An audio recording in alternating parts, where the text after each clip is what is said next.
Attorney Jonathan Elson, reminding you that if you've been injured in an auto accident, it's important to have somebody on your side. When you need a lawyer, then you need Nelson. Yesterday on Sunday, Pahrump Fire Rescue is dispatched for a report of an unknown type fire around 4:30 p.m. As crews were responding, they were notified or updated that in fact it was a brush fire that was moving along a fence line. As crews arrived on location with a brush assignment, they found a well-involved structure fire with two immediate exposure buildings to either side, and actually a third structure located to the rear of it. Very advanced fire conditions, wind-driven, heavy smoke. Crews commenced a defensive exterior objective.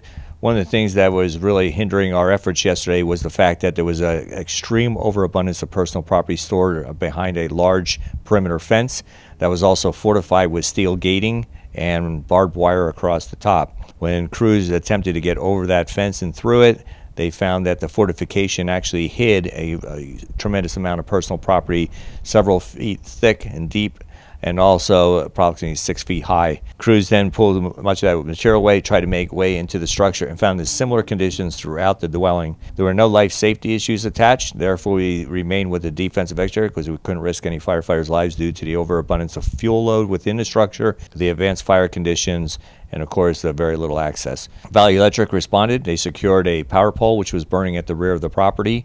Our primary objective was to have exposure protection on all those structures that were mentioned earlier. Our ladder truck was placed into service, commenced an aerial attack, while a defensive with multiple hand lines and a master stream off the engine company.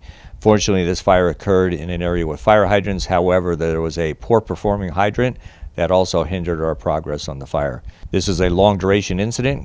Crews remained throughout the evening and overnight hours and finally dismissed around 6 a.m. this morning. So in all, they were there for an extended period of time. They did an awesome job. There were no injuries. One fire actually did sustain a small burn to an ear. He was treated on scene and released. The fire is under investigation, but it is thought to have occurred possibly on a neighboring property and extended to the primary dwelling.